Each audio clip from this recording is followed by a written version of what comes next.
Welcome to the show. Welcome to Game Day Weekend. Home opening weekend for Notre Dame is finally here, and we are getting ready for it. I mean, it is going to be massive. Not just a night game, Notre Dame and Texas A&M, a couple of ranked teams, 7:30 Saturday night at Notre Dame Stadium. But I don't know where they're going to put all these recruits that are coming into town. At the stadium. Yes. That's right, and that's what we're going to start the show with today. We've got a lot of Texas A&M Notre Dame preview that we'll do in a little bit, but we're starting the show. Bryan Driskell, our man from IrishBreakdown.com, of course, the publisher, the owner. Any other titles that go along with that? I might have asked you the last time. All around good guy is what I like to continue to tell myself. True or not, that's what I tell myself. We always tell ourselves that, don't we? Hope so. Yeah, that's right. We try, convince ourselves. I tell you what, I'm going to start with, because this is such a big recruiting weekend for Notre Dame, I've got a quick soundbite from Marcus Freeman. He was asked about it in his Zoom call yesterday. So I'll start with that, and then Bryan and I will discuss. Yeah, they've done a tremendous job of developing relationships with these young guys, the families. We're going to have a lot of our commits here and a lot of, younger guys that, are interested in Notre Dame football. And it speaks volumes to the program, the team, the opponent that we're having, right? They want to be at the game where you're facing a top-tier opponent. And so, again, this is a group effort, and our personnel staff has done a tremendous job.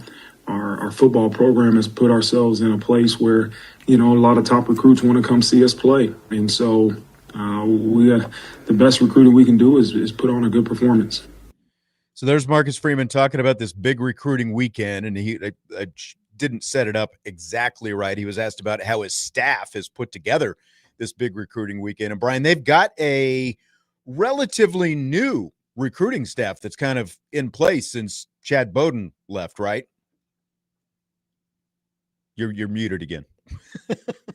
This has been kind of something that's been building for a while. Like, these type of big weekends don't happen because on September 1st, they started calling kids saying, hey, you want to come to Notre Dame this weekend? Like, some of this started back when these guys visited during the spring. And that's a big part of this, Sean, because they're not all, but a lot of these kids visited in the spring.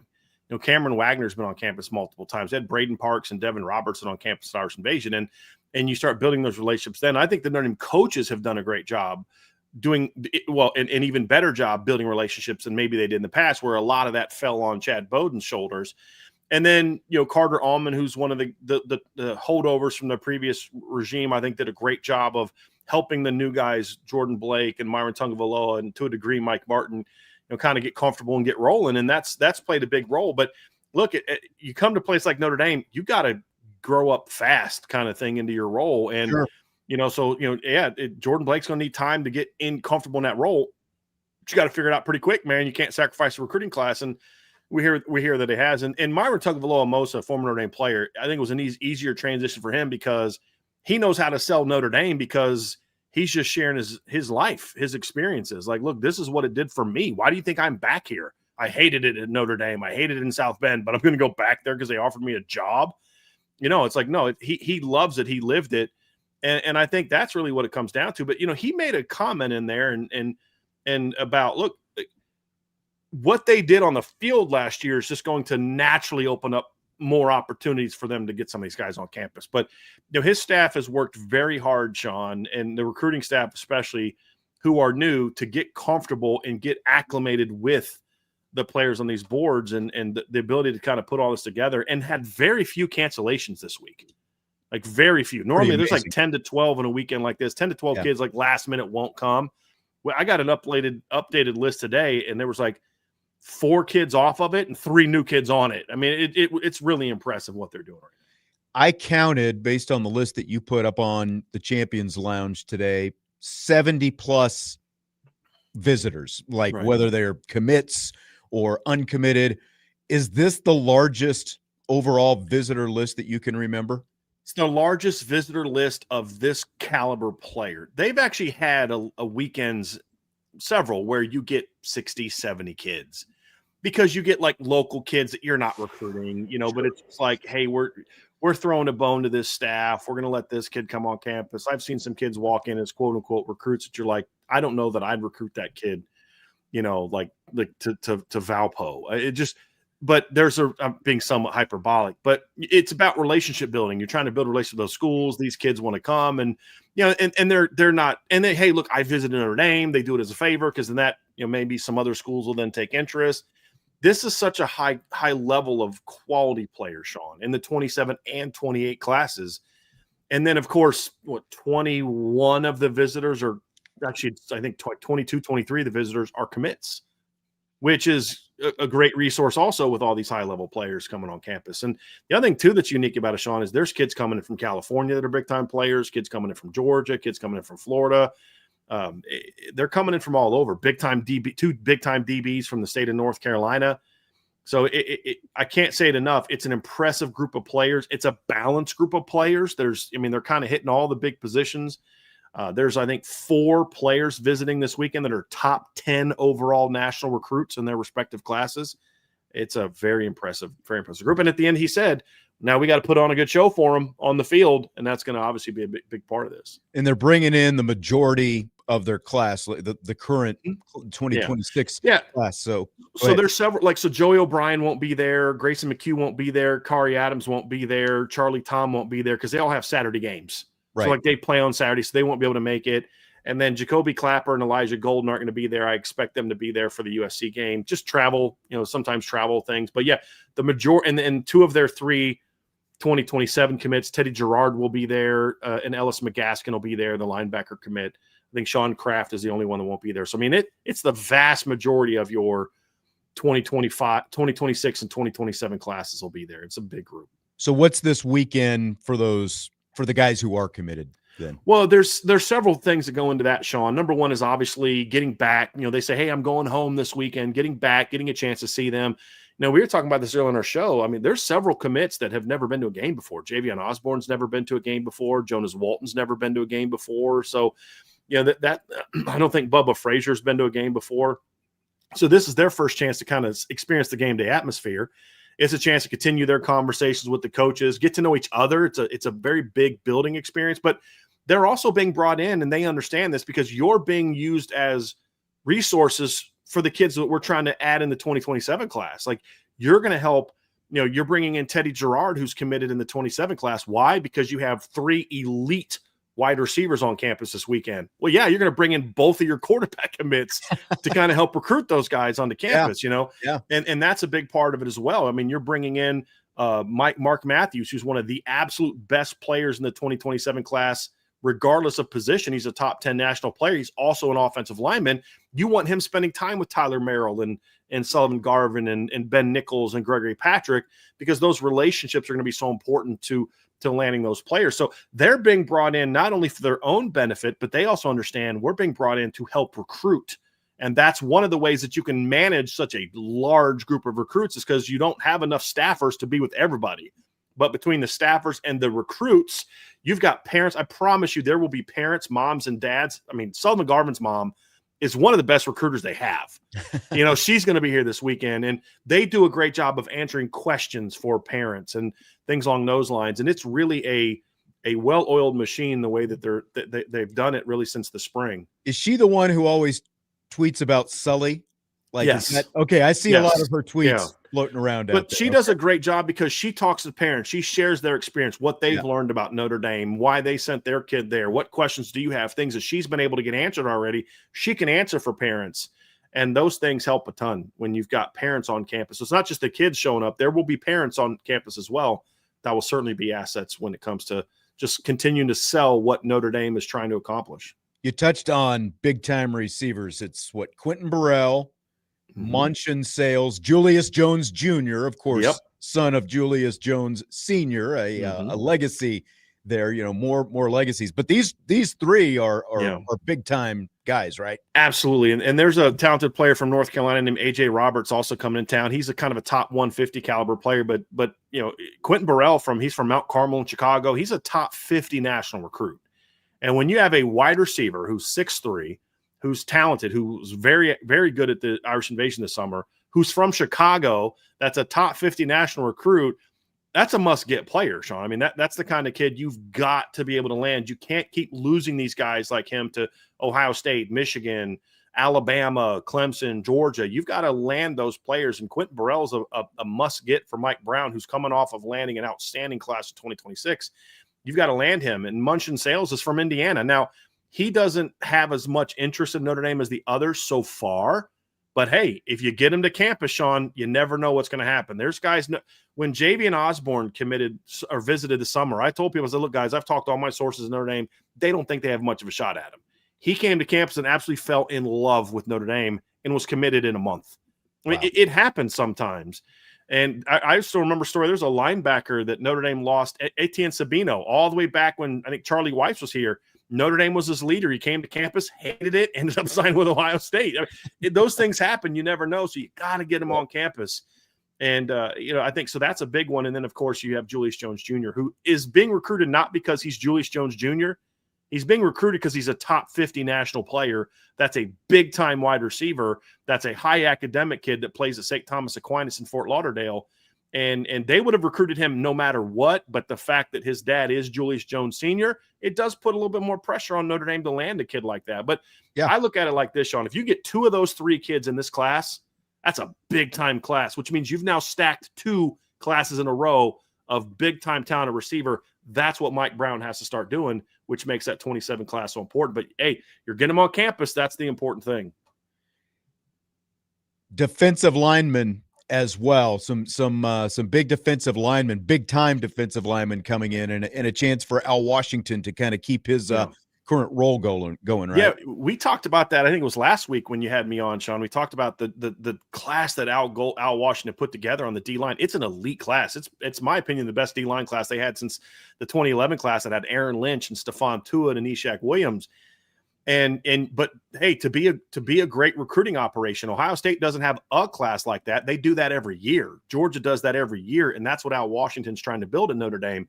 And the group he's got coming on this weekend is absolutely outstanding, Sean. I mean, you start off with David Jacobs, who's actually he's a top 20 national player, elite 5-star type of player. He also happens to be longtime friends with Teddy Gerard. They played Pop Warner football together. So that's one of those things that can help you out a little bit. But he was interested in Notre Dame even before Teddy Gerard seemed like a likely option at quarterback. So that's important, getting him on campus. His younger brother, Dawson, who's also a top 150 caliber player in the 28 class, is going to be visiting this weekend. But he's the kind of 6'5", 225, elite, twitchy, explosive athlete that they really haven't landed since you probably go back to like maybe Aaron Lynch, where they've gotten guys like that. Now you're hoping you can get them in back-to-back classes because you got Ebenezer Utade and Rodney Dunham last year. You've got to make a strong impression on him.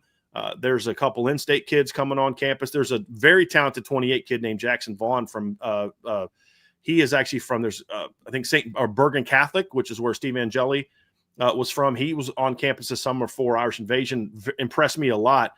There's Richie Flanagan, who's the son of Jim Flanagan, played in Notre Dame, younger brother of James Flanagan, who's a freshman, who's a top 250 caliber D tackle from Wisconsin.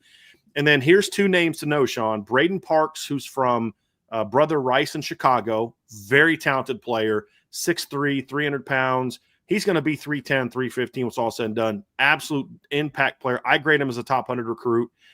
He's a must get. And then there's another kid, because you said big players coming this weekend. Devin Robertson, 6'1.5", 310 pounds. He's a stud from Mississippi. He was on campus at Irish Invasion this summer, as was Braden. They bonded a lot. Those are 2 must-get kids. One thing Al Washington's been it's obvious he's looking for, he wants more beef up front. Yeah. That's why they got Tiki Ola, who's 6'3", almost 6'4", over 300 pounds. Braden Parks is 6'3", 295 to 300 pounds, and he's going to get bigger. Devin Robertson, 6'1.5", 6'2", 310 pounds. Those are beefy kids that give them the kind of bodies that he wants to add more of, but they're also athletic and talented. They're not just big. So it's a big weekend for him, literally and figuratively, up from the defensive line. Yeah, no kidding. So, back in June when they had that big, I think it was when they had camp and they had all the, the prospects come in and all that kind of stuff. They did really well getting commitments after that. So, like a weekend like this to start off the season, do you expect we're going to hear some commitments in the near future, or is this more a long game, kind of where we are in the calendar right now? It's possible, but I don't know that there's anyone that I would point to and say, yeah, that guy's going to commit. Like, they're definitely going to get that guy. And part of that's because it's such a high-level group of players. Like, some of these guys, like, look, man, you want to get Monshan Sales, you want to get, DJ Jacobs, you want to get Xavier Hassan, you want to Got a get lot of people. Josh Dobson. Yeah, you're going to have to beat Bama, Georgia, Ohio State, Clemson. You're going to have to beat the Oregon. You have to beat those big boys. That's going to take a while. You're hoping to get those guys this summer, but that's what the game visits were for. Like last year when they had Joey O'Brien on campus last summer, and they had, those guys. It was laying a foundation for getting them down the road. There are some players that I mentioned Xavier Hassan. I don't expect Xavier Hassan to commit this weekend at all, but I do think Notre Dame's like in a great position with him, where like maybe they could knock out of the park and convince him to commit. But one thing this staff does a good job of, Sean, that is new. One of the issues I had with Chad is he would try to coerce kids into committing and then say, hey, let's hold on to him. This staff is like, I'd rather wait 3 months and lose him than convince him to commit now, and then he flips in 3 months, and then you've kind of got that PR black eye. When they're ready, then they'll come. And you got to trust your process enough. And so while there are some kids who could commit, I don't know that there's any high-level players on the board that are going to commit, or at least coming into the weekend thinking they're going to commit. But sometimes the emotion of the energy of the game, the way it goes, they'll sometimes end up still popping. And so it's possible, but I don't know if any of those big-time kids are like, hey, I'm going to have a story ready for Monday morning, necessarily. It Right. could happen coming out of the visit, but I don't have those stories written right now, and sometimes I will. Big weekend, Notre Dame, Texas A&M, home opener Saturday night, and like we said, it's going to be packed with Notre Dame official. These are official visits, right? Unofficial. They're unofficial. Okay. For the 27 kids, yeah. And most of the 26 That's kids, right. They're unofficial too, because a lot of them took their officials during the summer. Okay. So most of these are unofficial, yeah. Big visitor list either way. More than 70 prospects coming into town with their families as well. It's going to be wall to wall tomorrow. Anything else we missed before we? Well, the reason a lot of these are unofficial, Sean, is because they're now dealing with the junior class. The 27 class is the junior class, so they're not the rising seniors that used to dominate the visits during the season. It usually was like the current seniors that were going to sign that December and February. These are now underclassmen because Notre Dame is already done with their 26 class. This is another thing that it's allowed them to get ahead of the game and get younger players on campus to try to put together another elite class. And I think that's was a great strategy that you could have it, but the fact that they pulled it off to the way that they did with the 26 class is very impressive, and it sets them up for another great one at 27. All right, we will see how it goes. We'll check back in with Bryan next week and see how this week goes, and look forward to the next recruiting weekend when Purdue comes to town next weekend. All right, you can check Bryan's stuff out, irishbreakdown.com, and you can find the Champions Lounge. Be a premium subscriber and get all the juicy inside details on whether it's recruiting, what's going on with the team, and all that kind of good stuff. Thanks, Bryan. Take care. You too. We will take a time out. When we come back, Vince DeDario will join me, and we will talk a little bit more specifically about the game Saturday night, Notre Dame and Texas A&M. Coming up next, Budweiser's Weekday Sports Beat with irishbreakdown.com.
Rankin and rolling into the weekend. Now joined by Vince DeDario. I'm Sean Steyers. We've got Notre Dame, Texas A&M coming up. 7:30 Saturday night, home opener, Notre Dame Stadium. You'll hear the radio call here on Sports Radio WSBT and the Notre Dame Radio Network with Tony Simeone and Ryan Harris. Our game day coverage starts at 3 o'clock Eastern time, live from the linebacker. Tim Grell, Jim Irizarry, Eric Henson, Tyler Horka. They will all preview the game from 3 to 6:30 at the backer. This week's guests on the show include Frank Stams and Brian Flannery from the 88 National Championship team, Steve Orsini from the 77 Championship team, and this just in, straight from Tim himself, the grandchildren of former Notre Dame coach and one of the four horsemen, Elmer Layden. So that should be fun as well. So tune in, all new game day show, 3 to 6:30 tomorrow, leading into Notre Dame Radio Network's coverage right here on Sports Radio WSBT and the Sports Radio WSBT app. What's up, Vince? Happy Friday to you, Sean Steyers. Ready to rock and know. roll into the weekend. I know. Our friend Tommy Guns apparently booked a hotel room, and now the hotel is closed. And so he is desperately trying to find something. He is trying to get me a trade for some beverages for Jesse's old room. I got a shed out back on the back 40 of my house that you could stay in. Maybe Vince has got a little bit more room. I don't know about that. Yeah, that's the last thing that we actually have at my house is more room, even minus a child. His room has already been spoken for by another child. So wow. Yeah. Filling up fast, huh? No That's more how that room goes. at the DeDario Inn. No. I posted this earlier, Tommy. I don't know if you saw this, but you can also try, like, if you're not finding anything, because it's, it's a game day weekend, so right. all the rates go up. You can try Plymouth, Indiana, which is about 30 minutes south of town. Goshen is about 30 minutes to the southeast. Yeah, I'm going to make sure I have my directions right. Yep. Southeast of town. Warsaw's a little bit farther south, but but again, like if cost is a big thing, I would try those three. There's going to be some hotels. I don't know exactly, what the prices go for, but you might have a little better luck in terms of lower rates because they are a little bit outside town and a little bit off the beaten path. But again, it's like 30 minutes to an hour. Warsaw's maybe an hour-ish or so. I was going to say, yeah, I would average an hour to get to Warsaw. We go there for some sporting events at the high school level.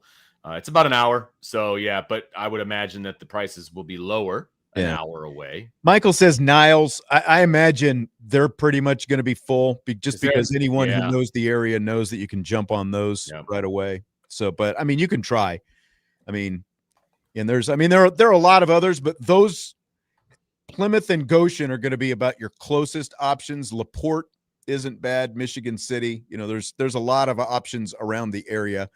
I think, they were saying that they were trying, Elkhart earlier. And again, I imagine Elkhart's a lot of those rooms, because like people were just saying, someone said earlier in the chat that Wrigley Field, the Cubs are playing over there today. And they said the stands are full of Texas A&M fans over there. So a lot of people do stay in Chicago.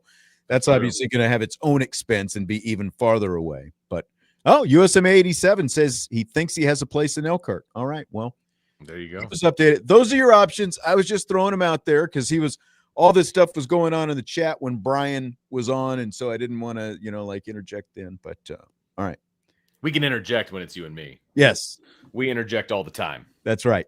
That's exactly right. So let's get to some Notre Dame, Texas A&M, the game itself, and not worry about hopefully Tommy gets his hotel issues figured out. But Marcus Freeman was asked earlier this week if there's another step in the evolution of the offense from game 1 to game 2 for C.J. Carr, and here's what he said. Yeah, I think we were very intentional about trying to protect the first-time starter early in the game, right? Let's give him – I was vocal about giving him easy reads, easy throws. Let's not just tell him to bomb the ball down the field every play, because he'll do that, right? If we allow him to, CJ will throw the ball down the field every single play. But he showed he's ready. He's capable. And as you saw as the game went on, we were able to take some more shots. And so, again, I still am a firm believer on shots are a response to being able to have positive run plays, right? We have to be able to run the football. And but we feel like, listen, CJ can execute the entire game plan, the entire playbook. He's a special player. All right. I like how he talked about if you just let him bomb it all day, that's That he will. what he would do. Yeah. Mm-hmm. You take the reins off, he's going to go. Yeah. Uh-huh. How much do you think we could see Carr's game evolve from game 1 to game 2? Maybe also factoring in there is a week in between where they had some extra time to maybe look at some different things. I think they're going to trust him a little bit more this week, because I think that Mike Elko is going to load the box and try to stop Notre Dame's run. I mean, why wouldn't he? That would be what I would do. And I think that the easy access throws, maybe you'll see that at the beginning, maybe you won't, but I think you're going to see more throws downfield, more throws at the medium level. I think you're going to see them open it up just a little bit more. And hopefully, as the weeks go on, they continue to open it up until he has the mastery of the playbook, whenever that happens. But no team has their entire playbook open to them in week 2. Like, that's not a thing.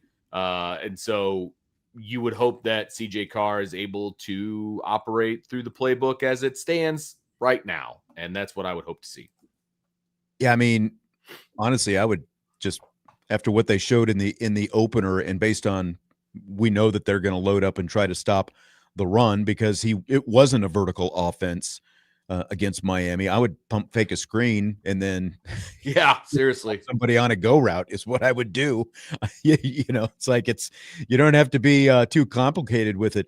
Here's what's interesting. Texas A&M's defense has given up 8 gains of 20 plus yards in their first 2 games. That's against UT San Antonio and Utah State. 8, so an average of 4 per game of 20 plus yards.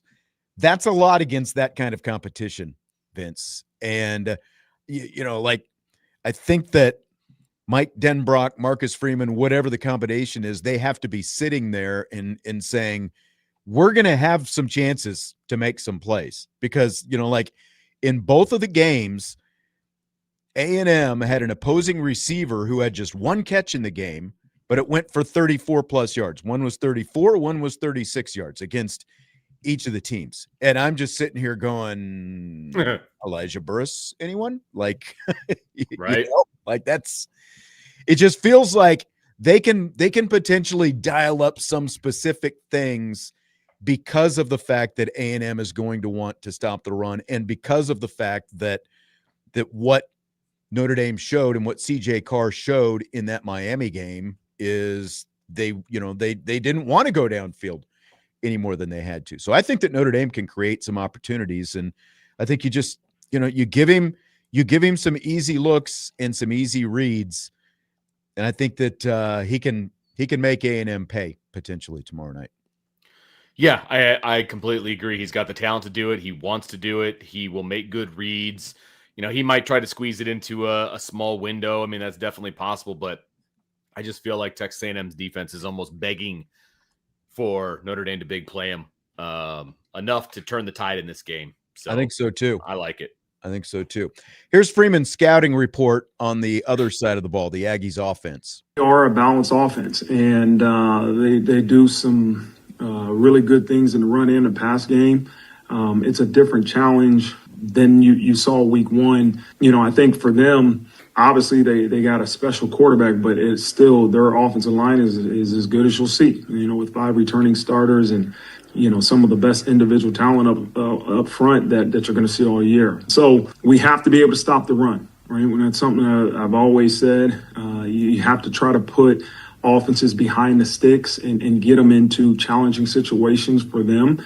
And hopefully you put them in a position where you feel like they're one-dimensional. And so it's going to start with stopping the run. We're going to have to be really good in the back end with our eye control, and then we're going to have to make plays in the pass game. It's something that we've been really challenging our group, that the ball's in the air, we got to go make plays. And that's the next step that this group's got to take. And so we got a couple more days to prepare, but it's going to be a great challenge. Our next question.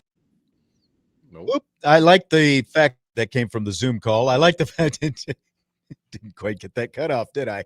Yesterday, I was having trouble my internet has been funky all week at home. So like my audio, it like cut off a soundbite or two short. And so of course today You I didn't have overcompensate. the edit quite right. It went a little bit Uh-huh. long. So yeah. Yay.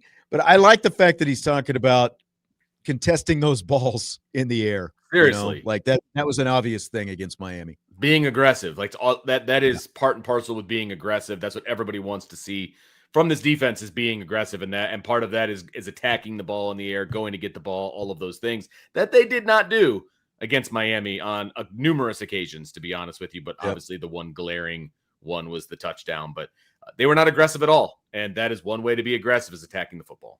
Absolutely. What do you think this game, what does it come down to for you with Notre Dame's defense in this matchup?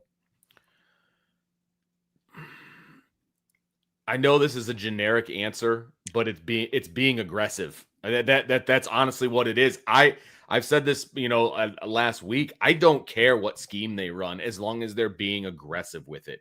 And if you want to run zone, cool, but line your corners up man-to-man fashion up against the line of scrimmage and force these guys to earn everything that they get in the short passing game. Marcel Reed wants to throw short. He will chuck it deep every now and again, but he wants to make his hay throwing it short and scrambling, right? So you want to take that stuff away. You want to take away those easy access throws. You want to take all of that away. Again, I don't care whether you run zone or man. I'm not getting caught up in all of that, but start your corners up tight and then fall into what you need to fall into, but be aggressive doing it. Make their receivers earn it. Yeah, see, and if you can test him, if you can test their receivers, I don't think that he can be nearly as accurate as Carson Beck with the short passes as Carson Beck was. Agreed. I think that is a big advantage for Notre Dame. But you can't just you can't just play off everybody. You have to be aggressive. Whether that means, we know that they're going to mix coverages throughout the day, whether that means, like man under type stuff where you've obviously got safety help, but you're letting your corners underneath play more man-to-man coverage and be physical with those guys. Whatever it happens to be, I don't think that Marcel Reed can come close to having the kind of night that Carson Beck had with those short passes trying to be accurate like that, especially since he does throw on the run so much. It's just, I think Notre Dame can make his life a heck of a lot tougher. And it comes down to that, just how, whether you want to call it aggressive, physical, whatever it is, Notre Dame just needs to be that on defense. Honestly, they need to be that on both sides of the ball. I know we're talking about defense right now, but they need to be aggressive on the offensive line as well in order to be successful. So we just need to see a different football team come out, like from a mentality standpoint. They just weren't ready to play, in my opinion, and it never got better as the game went on. There's a little bit of a stretch there, I suppose, towards the end, but it was too late at that point. They need to be aggressive and, as Christopher said, violent. All of those things that needs to happen from the opening kick until the end of the game. You can't turn that on in the fourth quarter. Nope. No, you can't. Let's take a break. We'll come back. We'll wrap up the hour with more Notre Dame, Texas A&M talk. We've got kickoff tomorrow night at 7:30 coming up here on Sports Radio WSBT, as well as the Odyssey app, the Notre Dame Radio Network, AUDACY, Odyssey.com. We're back with more right after this.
Budweiser's weekday sports beat with average-breakdown.com continues. .com, not .tom. Man, one of those days. I mean, it's whatever you want it to be, Sean Stiers. It's your suppose world. so. We're just living in it. I suppose so. Yeah. Jesse's got some new glasses. Are those new? No, they're not new. They're just beat up. He just... What was that all about? Were you checking your mic because you didn't know you had yourself muted 8 times yesterday? Is that what's going on? Everyone's got jokes already today, I see. Oh, and he's on edge already. Oh, yes. This is the Jesse I like. No one can give Jesse a hard time. We'll just give it to Vince then, because Justin in the YouTube chat says, I bet Vince wants to use a linebacker spy on Marcel Reed. It's the last thing I want to do. The absolute last thing. I hate spies. I hate them. I hate them. What say you, Jesse? What is your thoughts on the spy as a linebacker? What you used to play linebacker? You are a linebacker. What do you think about the spy technique? I think situationally it can be effective, but I don't think Notre Dame should be spying this weekend. Fair I think everything stays in front of them.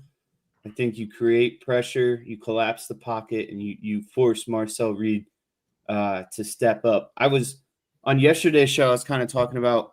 I feel like Reed is a pass first guy these days. I don't think he's looking to just tuck the ball down and run. He's looking to play within the structure of the offense. At least based on, I'm trying to figure out, watching those first 2 games, is that truly who he is, or is that just what they were trying to, to do to not show as much design stuff before the Notre Dame game? That's what I wonder. I think maybe it's more the latter, because it really felt like they wanted him to stay in the pocket as much as possible and not have to take off if he didn't need to. But because he's such a great athlete, he burned him a couple of times, especially last week.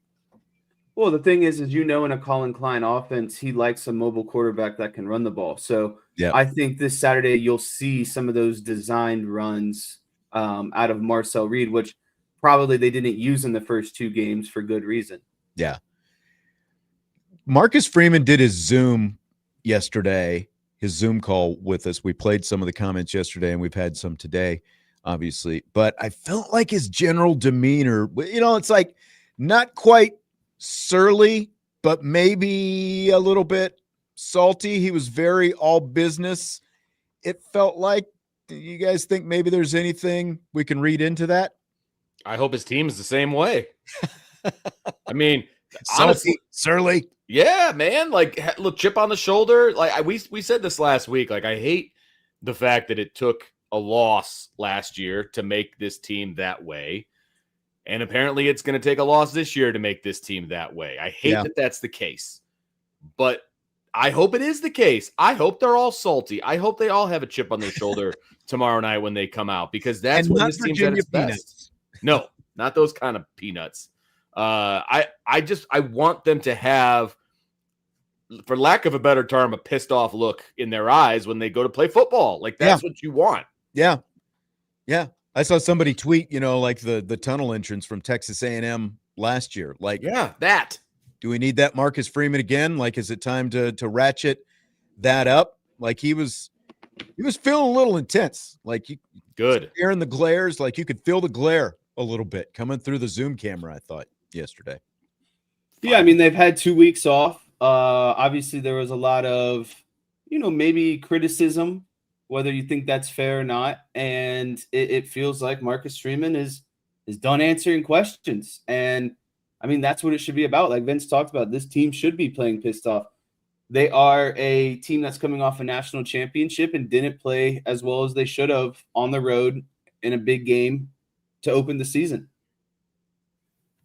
I agree. I'm trying to see how much time we've got left here. We've got a little bit of time. I'm going to play this cut for Marcus Freeman. He was asked a little bit about special teams matchup in tomorrow's game. It's I think one of the key factors is going to be the punt battle. Right, they have a big time punter with a big time leg. We have to try to affect them with our punt return unit, and the same thing goes for our punt unit. Right, they've shown to be aggressive. They've shown to do some different things on their punt return unit. That's going to be a challenge for us, and that battle with field position is going to be huge. You don't get many opportunities to really return the ball on kickoff. If we get the opportunity, we got to, really make it. We got to execute well, and we got to be able to, take the ball. And if we get the ball in our hands on KOR, we got to really do better than we did last week when we took the one out. So I think there's in all phases going to be a challenge. The same thing, our field goal block unit has to affect their field goal unit, and we got to be great in protection. So all phases of the special team has to be. We got to be superior.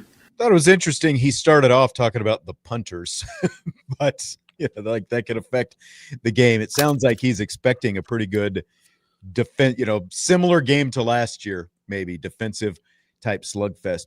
Let me ask you guys this though. They didn't use Jeremiah Love on kickoff returns against Miami. He is listed as the number 1 kickoff man on the depth chart again this week. Do you think they should put him back there against A&M tomorrow night?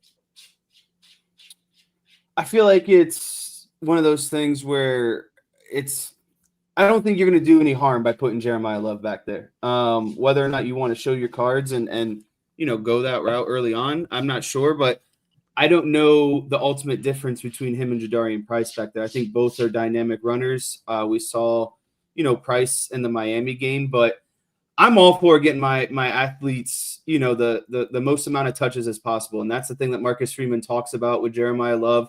And his, especially going into this season, like it was all, we need to get Jeremiah Love the ball as many times as possible. Well, you have him as the number 1 kick return guy, but then he didn't return any kicks against Miami. So if you're going to put him on the depth chart, I want to see him out there, and I want to see our most dynamic players touching the ball as many times as possible. I would say that if you put Jadarian Price and Jeremiah Love back there to return kicks, there's one thing you can guarantee will happen. They'll be starting the ball at the 25-yard line, because anybody that kicks to either one of those two needs to be fired on the spot, and it'll be a 25-yard and start every time, because they're going to kick it out of the back of the end zone and call it a day. They can try, as long as not that hard. Sometimes the leg doesn't get it there, though, right? They shouldn't have. Then that kid should be kicked off the team, because if you don't have the leg to kick it into the end zone, you shouldn't be playing college football. Yeah, I mean, I agree. Like that's bottom line. I mean, Jadarian Price can just as easily house it, but the question is, completely agree. It's not a question between Price and Love. It's a question between Love and Aeneas Williams, because that's who they had back there instead of Love last time. So if you've got Love and Price both back there, all it takes is one mistake. He gets under it just enough. I want my game changers back there. Absolutely. There's a reason Rocket returned kicks. There's a reason Tim Brown returned kicks. I want my best playmakers back there in a game this big, where you do expect field, the fact that he did lead off, talking about field position and punters and stuff like that. I want the guys, plural, who have the best chance to get me the ball in the best field position back there, and maybe a chance to break one, if you slip a couple tackles. So that's what I'm going with. Got just a little bit of time. Kingston Viliamu Asa. Do you guys buy or sell? He needs to play more than the 37 snaps he had against Miami. What do the other guys have? Do you have that? So handy? Drake Bowen, 58. Okay. Sneed had 35. Osbury had 30. So I'm he had the good with second that. most. He had the second most. I'm not a fan of just running KVA out there just to run him out there. I think he's a very situational player. I think you can use him off the edge, and we talked about you're going to have to use your DNs to contain Marcel Reed. I think that's something he'd be really good at. He's a really good tackler in open space. He has the athleticism to keep up with Reed. So, I still think he struggles as a true Mike linebacker and making all of the correct reads, running a defense and all that stuff. So I don't want to overwhelm the guy, but I also want to use him as much as possible situationally to, really showcase his athleticism. And I thought that's what he did against Miami. He was fresh, and when he was on the field, he had his nose in about every play. Yeah, I agree with that. I think I would be okay with him having a few more snaps and maybe taking away a couple from some of the other guys, but that's the order that I would have had the linebackers in as far as snap count is concerned. Maybe not the gap, like I said, between 1 and then 2, 3, 4, like it was. But Drake Bowen should be out there the most, and then KVA, then Sneak. That's the way it should be. But maybe add a few more. I'd be okay with that. So I'll buy that. But it's right around where it needs to be. I agree with Jesse. I think he's got some versatility, like Jesse said, to with the true reads, with the playing the mic. I think Bowen is still the answer there, but in terms of the ability to do some different things, and again, none of us are in favor of a full-time spy, but if there are times where maybe you decide, like it's 3rd and 10, and He should be on the field every 3rd and long. Right, 3rd and long type situations, He probably needs to be, because whether it's getting to the quarterback, spy, like a part-time spy or whatever, I think his athleticism kind of sets him apart with what he can do. And we know that Notre Dame struggled with 3rd and long last week. Right. And so they need to get that figured out. Yep, exactly. All right, Vince, I will see you next week. That's true. Yes, you will. Post-game show tomorrow night. Post-game show tomorrow night. Make sure you tune in. We'll be going live as soon as the game is over, and we'll be taking into the wee hours. So make sure you check us out. We really appreciate it. And I'm off to high school football, gentlemen. All right. Vince is checking out. Someone else is checking in when we start rapid fire here in just a few minutes. Nice. Bring out your air pistols or your finger pistols, whatever they happen to be. We'll take a timeout. Rapid fire, hour number 2. We're getting more into this Notre Dame Texas A&M matchup in rapid fire. That's coming up. Budweiser's weekday sports beat with IrishBreakdown.com.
There we go. I had multiple buttons I was pushing. I'm Sean Stiers. Jesse Stiers is here. Bobby Hensley bopping in the back door as well. And Bobby came just ready to make everybody happy today. He's got his Arizona State Sun Devils hat on and his Texas Longhorns sweatshirt. So, hold on. I gotta make sure I've got you. There we go. Neither one's having a great year anyway, so it's fine. I'm not offending anybody. It's only one loss. It's not that bad. Well, it was a bad loss. It is rapid fire time in hour number 2 of Budweiser's Weekday Sports Beat. We'll just see if we can send this show completely off the rails with all three of us trying to get through this second hour between commercial breaks and 3 talking heads. You both got just wonderful facial hair that you've got going there as well. Well, at least Jesse can probably grow it on top. That's the only place I can grow hair anymore. All right, so tomorrow's game at Notre Dame will be game 3 for Texas A&M. It'll be Notre Dame's second game because of the week 2 bye the Irish had. I asked Marcus Freeman this week how different a week 2 bye is compared to if it was in, say, week 6 or 7 on down the road. I think that the physical toll on your body is going to dictate a lot of how you practice. With us only having one game and you know, we needed to practice like at a high level. We needed volume. We needed the physicality to keep up with not having a game week 2 versus the rest of the college football world that is playing a game week 2. Now, as you talk, we got another bye week later in the season. We'll have to evaluate, okay, what does this team need after week 6 in terms of those 2 or 3 practices that you have during a bye week. You know, another thing that dictates is we played on a Sunday. And so, okay, so you give a Monday off, Tuesday, what do you want to do? Wednesday, Thursday, what do you want to do? As you look at the next bye week, it's going to be during fall break. And so all those things factor into what you do during your bye week. But, yeah, it's going to be different week 2 than it is definitely week 6 or 7. All right, so a difference week 2 versus week 6 or 7. Jesse, how beneficial could this week 2 bye be for the Irish? Do you see it as beneficial? Yeah, I think it's super beneficial because I think there were some things that happened in the Miami game that they needed to get out ahead of and address and really work on. I think a lot of it was the physicality that Marcus Freeman was talking about. And so you now know, as a player and as a coach, what needs to be brought to the table for practice, gearing up for this next important game on the schedule. So I liked his answer, and I think basically what he was getting at is it's situational. What they need in week 2 is going to be different than what they need in week 6 or week 7. I think week 6 or week 7 would be more about getting guys off their feet, rest and recovery. You're only one game in, and so this bye week was more meant on, fixing up technique, X's and O's type of stuff. I agree. Jesse, I wonder what you think here, though. Would you rather have week 2 bye week or a week 2 where you play a lesser opponent that you don't have to worry about? So it's like a Division 2 game or something like that. Yeah, I would much rather them played, like I wouldn't say like a MAC opponent. No, even lower. Yeah. Yeah, like I think to get a little bit of more confidence under their belt, but at the same time, that doesn't do anything good for you when you're going up against Texas A&M the next week. 'Cause it's just going to be a different level of speed, physicality, and that sort of stuff. So, while it'd been nice to get a win under their belt, I do think that I think this bye week was perfect, to be honest with you, because I do think it allowed them to really dive into what they need to get corrected for, again, what I would consider, if not the second most important, third most important game on the schedule this season. I think you're right. I think it's a good time for it this year. And like they say, every year is kind of different, and they get the benefit of having 2 bye weeks. So you can kind of take the advantages for both of them. Getting a nice win is not like an easy win would be nice, but especially if it's not going to give you any in the rankings or anything, what's the point? And I mean, the problem is this is the second year in a row where they've got 2 bye weeks just because of like the way things played out with how they were able to schedule everything. So I get your point, Bobby, where it's like, well, yeah, you'd rather be playing, but at the same time, from this week on, you still have 11 more opponents to go, so there's only so much you could schedule this. They were going to probably have to have a second bye week somewhere. I think what works out for Notre Dame is the things that Marcus Freeman was talking about it. So it's like, okay, we've got a game and now we know what we need to work on. So we can work on that behind closed doors. We don't have to show Texas A&M anything. And because it's only week 2 and you've only had one game, like Marcus Freeman was saying, we can still go out there and we can lay some wood on each other. We can work on live tackling. We can go one-on-one, good on good, as he says, first team against first team and that kind of stuff. And, again, Notre Dame has just one game on film right now. Texas A&M has 2 games. So I think that there is a little bit of a hidden advantage because that gave Notre Dame some extra time to sit back, watch Texas A&M for an extra game plan for that, what they see there, and they only had to show one game in the meantime. So I do think that there is a little bit of advantage of it that maybe, like coming into the season before any games had been played, I hadn't really kind of thought about it that way. But, like he said, you can be physical in week 2 when all you've had is one game so far. Yeah, I think it helps them too because it wasn't like they were out to lunch and lost against Miami. They can probably fix a couple things in a bye week. Yeah.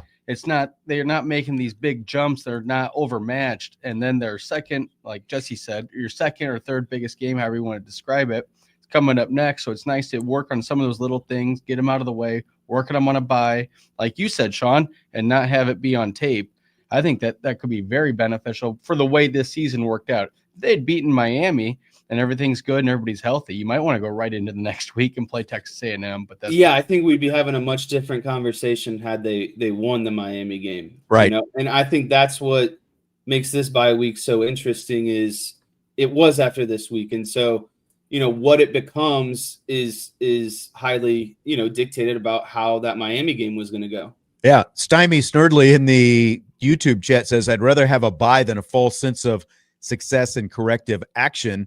And I think I agree with that as well, because like when I look at Texas A&M, I'm still trying to figure out just exactly how good they are. We know they're good to an extent, but because of the level of competition that they've played, they obviously have not been challenged in the same way, in 2 games, the way Notre Dame was challenged in their one game against Miami. One, they've both been home games. Notre Dame has played on the road, so they've had that, kind of adversity that they've had to go through. And the level of competition that they've seen just isn't that great. So, like, for me, I'm having a hard time figuring out just how good some of these guys are. I mean, they've got some good guys, some good athletes, but how that compares, against Utah State and UT San Antonio, I don't know quite yet. I think they've got a lot of that maybe false sense of security. But and then like false sense of security, I mean, you're talking about a team that Notre Dame that lost to Northern Illinois last year.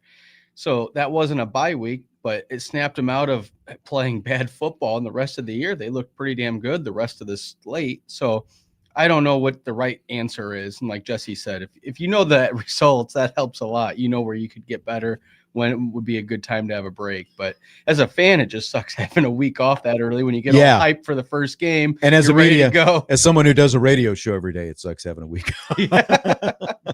Because we have dealt with, it's at least, after tomorrow, we get to turn the page, and the set of things that we'll be talking about next week will hopefully be different than what we've talked about the last couple of weeks, or do the issues linger? That's what's next for us. Scale of 1 to 10, how must win is Saturday's game for Notre Dame? Yeah, I hate to be dramatic about this, but it's a 10 out of 10 going into the season. We talked about it. Obviously everyone wanted them to go 2-0. 1-1 is I wouldn't say acceptable, but it's better than 0-2. And 0-2 is definitely unacceptable because you're treading water at that point. So, coming off a national championship, all the talent that is on this roster, if you want to get back to your goals and to a playoff and another national championship appearance, you can't start the season 0-2 against the toughest teams on your schedule and put yourself that deep into a hole. So, again, it sucks I have to say this, but it is a 10 out of 10. Well, Jesse, don't you think every Notre Dame game is 10 out of 10 you got to win? Yeah, but like this one is I really up there. No, I guess you need a little more narrative on with that question, because a 10 out of 10, you want to win every game. So what do you mean, like for their playoff hopes, or Sean, what do you mean, like by 10? Like what is it? It means how must win is it? Oh, it's 10 out of 10. If you don't have a 10, I don't know how anyone could justify anything 9 or below. Are they just here playing exhibition games every week, or are they playing for something? They're trying to get to the college football playoff. You just went to the national championship game. So yeah, like in terms of the macro of this season for Notre Dame, if you lose, you're 0-2. And so like you talked about losing to NIU, it's still different being 1-1 with a bad loss to NIU than it is being 0-2, losing to two good teams and having the rest of your season in front of you and not knowing what's going to happen. It's still, because like once you fall to 0-2, there's no given that you're just going to win out the rest of those games. So there's your answer, Bobby. Well, yeah, I understand what you're saying. I guess I mean, like, yeah, I think every game's a 10 out of 10, though. I don't know why you would go into one thinking, well, it's only a 9 out of 10 if they win this one, or 8. Like, it should always be a 10 out of 10. It's not a. I understand what you're saying, but at the same time, last week or 2 weeks ago now, I don't think that was 10 out of 10 because you're on the road, first time starting quarterback, all that. I would have said Miami 7 or 8 out of 10 because you lose to Miami, which they did. There's still wiggle room after that. But now you've already lost to Miami, and it's this one. So I think it ratchets the importance of this game up a lot more now. So do either of you think that if Notre Dame had beaten Miami, that this would be a 7 out of 10? I would say that there's more room. Like, I agree. I get what you're saying, Bobby. Every game you're going in thinking, you got to win. But I think the question is largely based around implications for the rest of the season. Right. What's on the line? What's on the line now? Yeah. And I think that, again, no one wants to go 1-1, but 1-1 is manageable. 0-2 is not manageable. And if you win the rest of your games, all the talk is going to be, well, you lost to the teams that mattered and you beat who you should have beat. Exactly. And you're not in a conference and you're going to be on the fringe. A lot of people are going to be upset if Notre Dame gets let into the dance with their only 2 losses coming to potentially the best 2 opponents on the schedule. If they lose this game, I'm not sure they'll be in the top 10 again. No. The rest of the season. Now, if they win out, maybe by the end of the season they've got a chance. But to what Jesse just talked about, the talk is still going to be, well, you lost to the only 2 real teams on your schedule. So that's going to be held against them. You didn't beat. Who did you beat?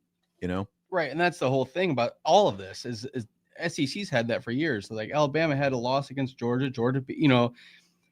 It just turns into at the end of the year, do you want to be sweating when it comes time for the playoff, like a selection Saturday or Sunday that we're used to for basketball, but with football?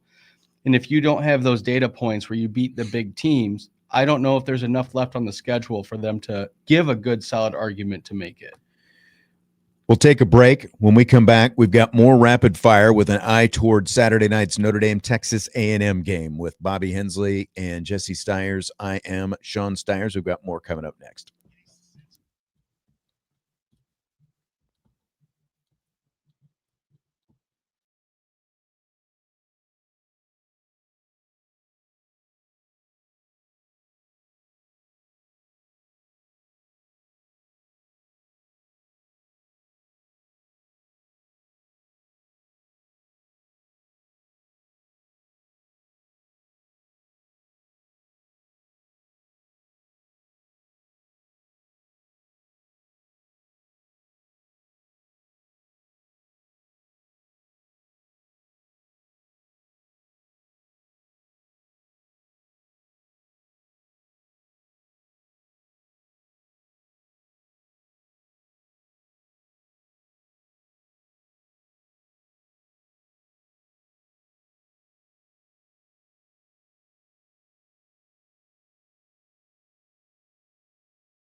We continue rapid fire, Budweiser's weekday sports beat with IrishBreakdown.com.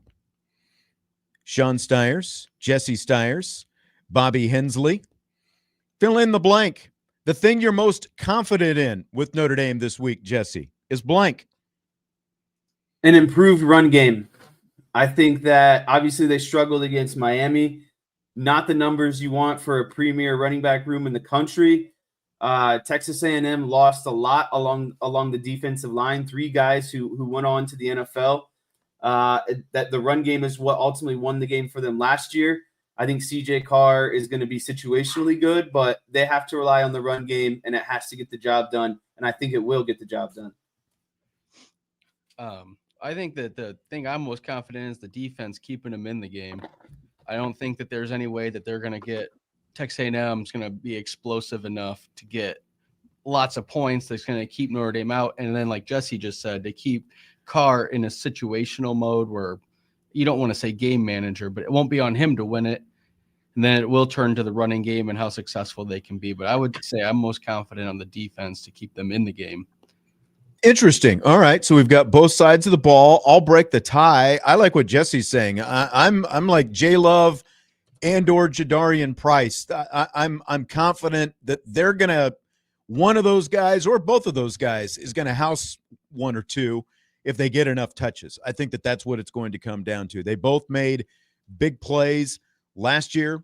You know, like Price, as you know, we saw Price a couple of weeks ago make the big play when he came in for Jeremiah Love, but I just like, we know they didn't get enough touches against Miami, and this Texas A&M team is more vulnerable. What's that? I said, don't fumble the ball. Am I right? Well, that's exactly right. Hold on to the rock. That's for sure. This Texas A&M team is just much more vulnerable against the run, is what we've seen this season. Next, though, like the lines against Texas A&M's lines. You know, I realize that's a big question after watching the Miami game a couple of weeks ago, both lines of scrimmage. But I just, again, like going back to who Texas A&M has played so far, they've won. Give them credit. You know, like I'm not discrediting them for that. But just in terms of physicality in the trenches, like that Utah State game last week, and I know you watched it too, Jesse, I didn't come away from either of those going, man, Texas A&M is just mauling Utah State. You know, they're just manhandling them their will. physically. Yeah, and that's what you would expect a team like Texas A&M to be doing against a team of you know, like that level of competition. So I think that Notre Dame's lines are going to be much more physically impressive tomorrow night against the Aggies.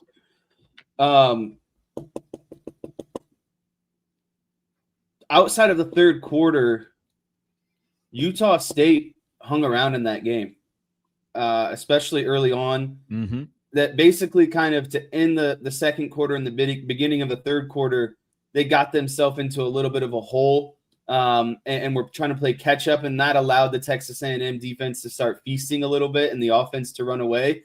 But again, Utah State was able to get some stuff done against this Texas A&M defense, and if that's the case, Notre Dame should have no problem also racking up some yards. I don't think it's going to be quite as a defensive juggernaut as it was last year. Yeah. Well, I was going to say, what do you think from this Texas A&M team that you've seen so far then? Are they overhyped, overranked? Do you think they were playing down to their opponents? I think there's a ton of athleticism on offense. I think the defense isn't as physical and as dynamic as it was last year, but they still have a lot of good skill players. I think Moss is a guy that you can't necessarily, you know, sleep on at the running back position, and I think Concepcion is a really good vertical threat on offense, and Marcel Reed is just an athlete at the end of the day. Yeah, and I'm not saying they played down to their level of competition. I'm just saying I expect, especially when those are both home games for Texas A&M. To me, it's just a question. I think we're going to find out a lot more about them tomorrow night. I think we're going to find out more about Texas A&M even than Notre Dame. And the thing is, too, is Notre Dame has played a team like Texas A&M. Texas A&M hasn't played a team like Notre Dame yet. Exactly. And they've been out there playing games, which we've talked about, so they might not be they might not be used to the speed, because that's what the advantage, as Jesse said earlier, to having a bye week instead of a weak opponent. So they might be a little bit worn down, a little bit acclimated to that slow speed of playing under their like a national caliber team. So that's your biggest confidence. Your biggest concern this week is blank. My biggest concern is Marcel Reed. Last year, Notre Dame had the luxury of playing Connor Wegman, when he was the starting quarterback. As the season progressed, they switched to Marcel Reed. I think Colin Klein is an excellent offensive coordinator. I think we haven't seen the full, dynamic ability or packages for Marcel Reed within this offense. There's going to be a lot of kind of, getting your eyes and body to move one way, but kind of coming back the other. And I think that's going to involve some quarterback run. I just think in this game, I think Notre Dame has the secondary and the defensive personnel to take care of the wide receiver core and the running back room. But to me, the guy who can really break you down and be an X factor is Marcel Reed. So that's what concerns me the most. I don't know. This whole thing is a tricky question, because the concern is losing again. Like, you don't want to lose again. I am concerned about Jesse's confidence. I'm concerned about the running game. I know that they're athletes. I know that they're good, but the first game, I know it was a marquee opponent, and that's good. But then now if this game doesn't go well for the running game, you can't establish it. You're going to put the ball in a CJ Carr's hand more often. If it doesn't go well this game, then it sends a really bad message for the rest of the year that the running game might not be as prolific as we thought. No, that's fair. And that couples bad. You might as well just pack it up for this season. Yeah. Your expectations. Yeah. Because it's one thing to lose even a close competitive game. And I mean, I'm not saying that is acceptable, obviously, but it's one thing to lose that way. But it's another thing if you kind of get whipped around the way you were against Miami a couple of weeks ago. That's a completely different issue, and that's just going to be red flags everywhere, and it's going to be a what is this season, what happened this season kind of thing. And you don't have any more bye weeks for a while to fix it. Exactly. My biggest concern is Chris Ash's understanding of who his defense is. I know people don't want to see more zone against Texas A&M after what we saw against Miami. But with the dual threat guy, and we broke this down the other day on the show, with a dual threat guy like Marcel Reed, more zone is actually what, this opponent calls for this week. But that said, the Packers play a lot of zone defense too, and their defense has just been lights out through their first two games. Like, you can, just because you're playing zone doesn't mean it has to be soft and you can't be physical. Let the dogs hunt, turn them loose, let them be violent out there. That's what I'm looking for from Chris Ash's defense against Texas A&M, and that's what my concern is. It's just a legitimate concern right now because we don't know exactly what that is based on one game. So if he lets the dogs loose, you'll be more confident next week. Make it your confidence instead of your. If they win, yeah, that's fair. We'll see. Fill in the blank. It means blank that Texas A&M has not won a road night game since 2020. It means nothing to me at the end of the day, because every game is a new game. I'm not a person who's going to get up here and be like, oh, well, they haven't done this and this and this. That's no team is exactly the same in a given year. The 2024 team is not the same as the 2025 Texas A&M team. Situations aren't the same. Just nothing is the same. And so everyone is 0-0 when you come into these games, in my opinion. All that, to me, that's just like superstition and that sort of stuff. Like, I just don't necessarily believe in those stats, to be honest with you. And the other thing is Mike Elko hasn't been the guy that's been the head coach in all of those situations. So, how he prepares his team is going to be different than coaches prior. So again, it's not like these players have been playing for 8 years and it's some mental block that they can't get over. It's a fresh team. It's a fresh roster. There's a ton of turnover. So again, it just doesn't mean anything to me. It's going to be a storyline. They're going to talk about it. It's just talking points, really, at the end of the day. Well, you just stole all of my talking points because you even used the word I was going to use. I thought you'd go a different direction. I agree 100% with what you just said. It's about it means nothing. It kind of reminds me of like in the 90s and early 2000s when it was Notre Dame can't win the bowl game. It's like, well, these guys weren't here for all those other bowl That was games. until 2 years ago. But even then, it's like, I don't think this matchup today means, talking about the bowl game, meant anything from the year before. You get different players, and now bowl games are completely different. But exactly what Jesse said, these guys haven't been here for all of that. It doesn't matter. Every year's a new team. Every week is a new game. I'm exactly agreeing with you, Jesse. I don't think there's anything to be said. We're unanimous. We're unanimous on this. I think we're all in agreement. I just wanted to see if anyone else. We're all lock sync in this. It's just a random stat. It stretches 7 games since 2020.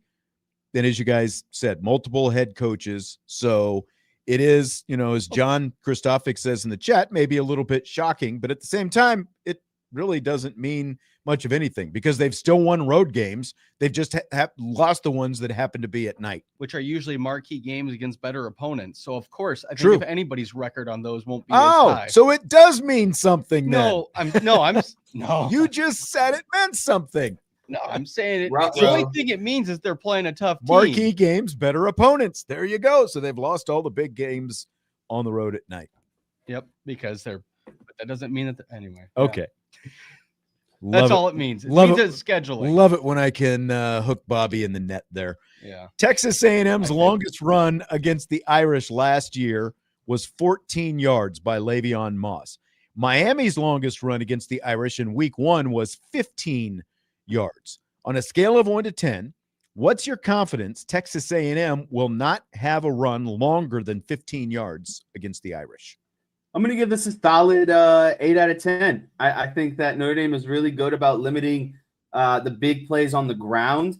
And if you would have asked me this question about I think Marcel Reed has a bigger chance to have that 15-yard run than someone like Le'Veon Moss does. I mean, Notre Dame has really good linebackers. And that's the thing, too, is like they have good linebackers, but they have, all things considered, their players in the secondary are good tacklers. It's not like corners or free safeties who are afraid to get their nose in there and make a tackle. Like, their guys in the secondaries are dudes when it comes to tackling. And Don Schuler coming down on strong safety, I know he likes to try to lay some hits. It's just, to me, this is going to be a matter of wrapping up. There just can't be missed tackles or broken tackles. I think Notre Dame will be there assignment-wise, but these type of plays will happen if there's a breakdown in tackling technique, in my opinion. It's not going to be a guy just busting out, a free run 50 yards down the field. It's going to be because he ran through some arm tackles.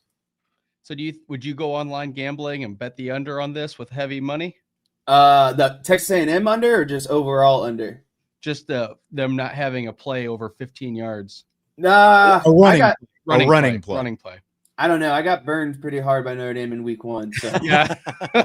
No. So I'm saying that's why I'm only going to give this a 4. Because as you said, it's kind of one slip tackle, and then and maybe, who knows, maybe they do a draw play at the end of the half, and they could get above 15, 16 yards just on garbage time stuff. So I don't feel super confident in the ability to definitely say that it will not happen on the over there. Yeah, Reed is the guy. Marcel Reed, of course, is the guy who worries me because all it takes is one breakdown, kind of to Bobby's point there, and the next thing you know, he's 25 yards downfield. Like 1 3rd and long, and someone misses their assignment, and whoop, there he goes. But again, that goes back to why Notre Dame needs to be able to play so much zone so that there aren't all those vacant spaces for him to run to, like Jalen Hurts did in the season opener against the Cowboys last week. But Texas A&M, they're averaging 5 yards per carry. Like that's through 2 games against UTSA and Utah State. And honestly, again, this goes to what I've been saying about who is this team. I honestly would have thought that number would have been closer to 6 or 7 per carry against teams like that, But again, all it takes is 1. So my confidence number, I put it at about a 7.5 is where I put it. Their longest run of the season is 30 yards by their number 2 running back, Reuben Owens, against UTSA. So my confidence level, 7.5, that Notre Dame will keep them under a 15-yard run as their longest. I can't wait to send you a text when they get that 16-yard run right before the half. There it goes. There it goes. That's right. I'm not putting any money on that, though. Miami's 2 longest plays of the night against Notre Dame were the 28-yard touchdown pass to Malik Tony and the 20-yard catch by C.J. Daniels. Over under 2.5 explosive pass plays the Irish will give up against Texas A&M. I'm going to go under, and I hate these kind of questions because I always feel like someone's going to rewatch this show and come back and be like, you idiot, why did you Throw it say? in your face. Yeah, but I really do believe that, Notre Dame's overall game plan is, again, not to belabor the point, but a lot of zone, keep things in front, limit the big plays downfield, and make Marcel Reed pick them apart underneath. And so it's if Texas A&M is going to have a lot of success and move the ball consistently, it's going to be like you said, like very similar to what Jalen Hurts did to the Cowboys. It's just a lot of underneath stuff, 6, 7, 8 yards over the middle of the field, and just kind of go play by play by play, because Notre Dame wants you to fall into the trap or take the bait and start launching the ball downfield and really challenge their good corners and safeties, because they're going to end up with a turnover at some point. And that's the thing, is Marcel Reed is not this super experienced, polished quarterback who can just throw the ball all over the place like Carson Beck can. And so they're going to try to trick him, and they're going to try to bait him to throw the ball downfield and take that kind of, home run ball, when the little stuff over the middle underneath is probably going to be there predominantly for the whole game. So you're saying that the best method is for them in a perfect world is the bend, don't break kind of, like let them 100% here and there, but not. Right. And then when you get down to the red zone, hunker down and just field goals. I'm okay with, if Texas A&M wants to move the ball a little bit, get the ball underneath, that's fine, but it just can't result to touchdowns. Yeah, and again, I don't give up the big bombs over the top for touchdowns. Exactly. Mario Craver had a 72-yarder last week against Utah State. He's their primary slot guy, and then after that, their longest pass play is a 34-yard reception. So like they've hit some, they want to hit it deep, and again, like I'm just not confident to, like what you're talking about, making them have to be patient and move the ball like that. The key that Marcus Freeman talked about is the running game. If Notre Dame can be stout against the run, and again, they only gave up a little over 3 yards per carry against Miami. If they can be stout against the run, including keeping Marcel Reed in check, then I think that they'll be fine, because I don't think that they can win. Texas A&M can win by the little dink and dunk against Notre Dame's defense. But the question is about explosive pass plays, and the over-under was 2.5 explosive. I'm going to go under. They might hit a couple. I think 2 is going to be their limit in terms of explosive pass plays, though, against the Irish. Well, I think we're all, again, agreeing, because I say under as well. And that's why the dink and dunk will help them get down the field. But if you get a couple incompletions during that process, now you're almost behind the down and distance for dink and dunk to work, which now we're talking about game more than we are this particular question, which is what you wanted. You wanted us to go off the rails, Sean. But I'd say under, because I think, like Jesse said, if they're going to start pushing the ball down the field, there's going to be more mistakes. And they might be explosive, but they're going to be explosive for Notre Dame to get that turnover. Last time out, then we'll come back with some game props for Notre Dame and Texas A&M, both player and the actual game itself. Budweiser's Weekday Sports Beat with IrishBreakdown.com.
I like how Jesse gives hand signals coming out of the break. That was for Naomi. Oh, okay. Budweiser's Weekday Sports Beat with IrishBreakdown.com. Sean least- Stires, Jesse Stires, Bobby Hensley. At least they're polite hand signals. I Could be know. worse. That's exactly right. That's exactly right. Tommy Guns, congratulations on finding your motel room. By the way, he said I think he said it was a rat hole. With beds. Take Yep. pictures, take pictures and post them in the chat next week because I don't know if it could be worse than the one that Jesse and our boy Sluggo stayed in when we were in Council Bluffs for the College World Series a few years back. Yeah, that should be. How about a hair with your pillow? Was that the worst part? No. I felt like I was in a jail cell. I feel like everybody's got that one bad hotel story. And Uh-huh. for me, it's like, that's why I'll pay a little bit extra. I to slept stay on the floor the last night. Yeah, if you paid extra at this one, you might have been getting something else. I don't know. So, Oh, wow. I didn't know Sean was doing side work. Tommy said he had to get new sheets for the bed. That's what we could have used in We could Council have used a lot of stuff in there. Tommy wants to know where we're meeting up for our swap of where he's bringing some cold beverages for me. I do expect it to be on ice, just so we get our expectations out of the way up front. I'm kidding, but We not are kidding. sponsored by Budweiser, right? Where is the Knights of Columbus steak sandwich place? I can't remember where. It's been so long since I've been there. I can't remember which one it's in. Someone in the chat on YouTube, tell me where, maybe we can meet up there because I would like to get a Knights of Columbus steak sandwich because it's been so long. I'll have to take some. Do they take card, by the way, if anyone knows? I don't know. It's 2025. You would hope so. Yeah. Let's do some game props. Notre Dame -6.5. Over under is 50.5. Do you want to just get your predictions out of the way before we run out of time here in about 4 minutes? This is hard. I don't want to touch that 6.5 foot or 6.5 point spread with a 10-foot pull. Like that just smells trappy to me. I think Notre Dame wins this game. See, the thing is I'm going to give a score prediction that shows Notre Dame is going to cover that 6.5, but that still doesn't mean I actually believe it at the end of the day. So it's like it's so hard. I'm going to contradict myself. I wouldn't take the 6.5 point spread. But I feel like Notre Dame ends up winning this game like 27-17, I think is kind of where the ballpark I'm at.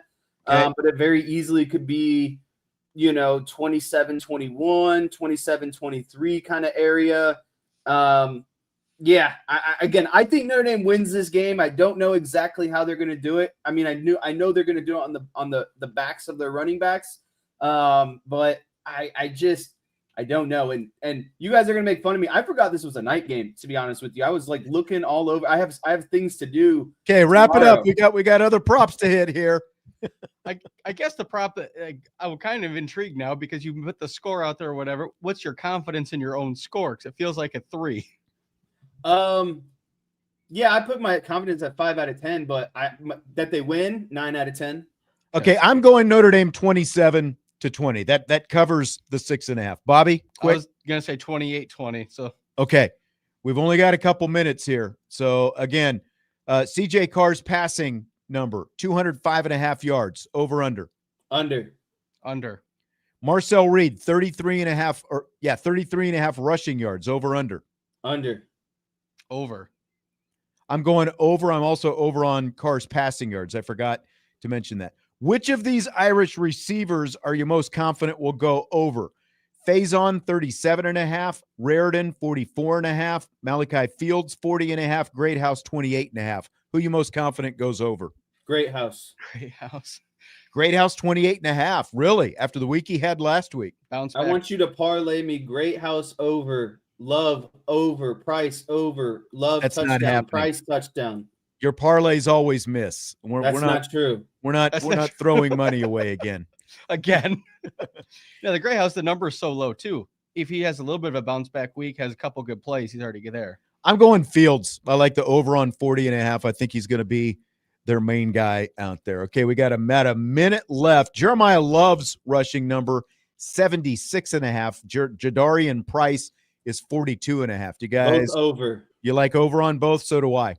I like over for Price, under for Love. I don't know. I just get a feeling. I think I took the under last time on Love, but until he establishes it, I need to see it happen. One of them's going over 100 yards. I'll tell you that. So I'm going to go over on both of them. I think Love goes off tomorrow. And Carr. So you just think they're getting a lot of yards. I'm calling my shots right here. I do think that they'll. 205. That's not a whole lot.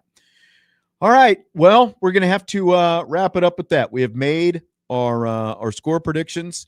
Someone said close to the South Dining Hall for the steak sandwiches for the Knights of Columbus. I'll just have to Google it and find it later. Tommy, I will have to find you out there. If we can meet up, Tommy, if we can work out a time by the Knights of Columbus steak, steak and a beer, I think that's always a good call. Sean will be there at 5 a.m. That's right. We will do that. Bobby Hensley, enjoyed it as always. Jesse Stiers, I enjoyed it as well. I didn't. I'm glad that you know now what time the game is tomorrow, so you know when to be watching and texting, though. You have all day to set up your parlays. That's right. Everybody Not in Ohio. have a great weekend. Enjoy the game. Big recruiting weekend. We'll talk to you Monday. Budweiser's Weekday Sports Beat with IrishBreakdown.com.